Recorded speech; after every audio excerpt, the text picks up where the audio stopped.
A very good day to you. I'm Hank Gross, Min-Hudson It's Monday, February 7th. The news today brought to you by the Galleria at Crystal Run.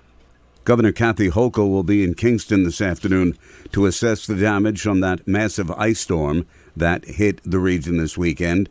Tens of thousands of people lost power in Ulster County as a result of the heavy accumulated ice that brought down trees and power lines. The governor will be at a Kingston warming station and then provide an update on the storm recovery. Several residents in the county remain without power today. The city of Newburgh is 0 for 2 in its efforts to attract and retain a minor league baseball team to Delano Hitch Stadium, but this time, council members want to have a market and financial feasibility study conducted into developing a multi-purpose ballpark stadium. Councilman Anthony Grice noted it would be a huge undertaking, but worth exploring.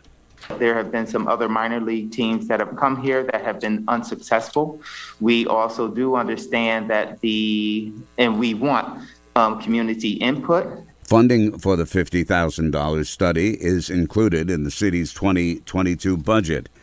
Well over 100 people, local firefighters and civilians, gathered at the Forestburg Firehouse over the weekend to support a bill being introduced in the state legislature that would allow judges to set bail for alleged arsonists.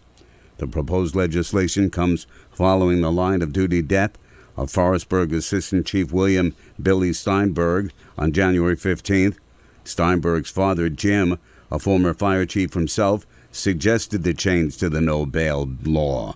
The system has failed our community, my family, and Billy.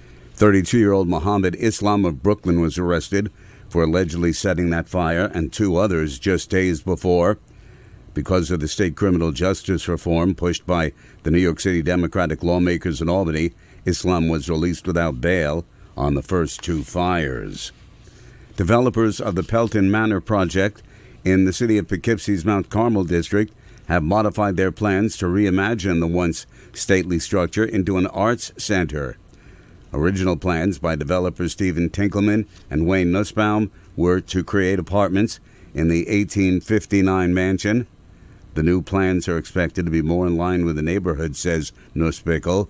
One of the issues, the concerns have been in the past that it was separate from the neighborhood, but this is going to completely enhance the connectivity with the neighborhood, and there's be a big public draw. And like I said, it'll really enhance Poughkeepsie's reputation as an art destination. Tinkelman says the total project will bring the number of apartments down from 46 to 36, as well as have some commercial space.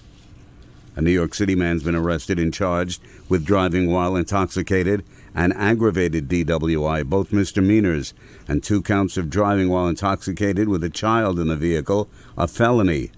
About 10 o'clock at night on February 1st, state police discovered a disabled vehicle that had run out of gas on the thruway in the town of New Paltz.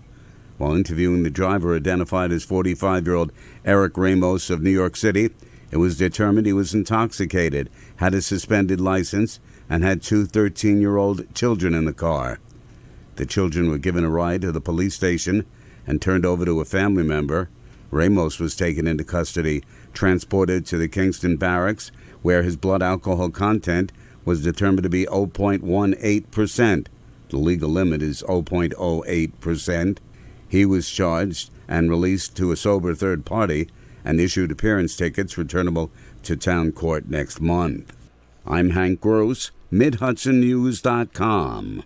The news today brought to you by the Galleria at Crystal Run.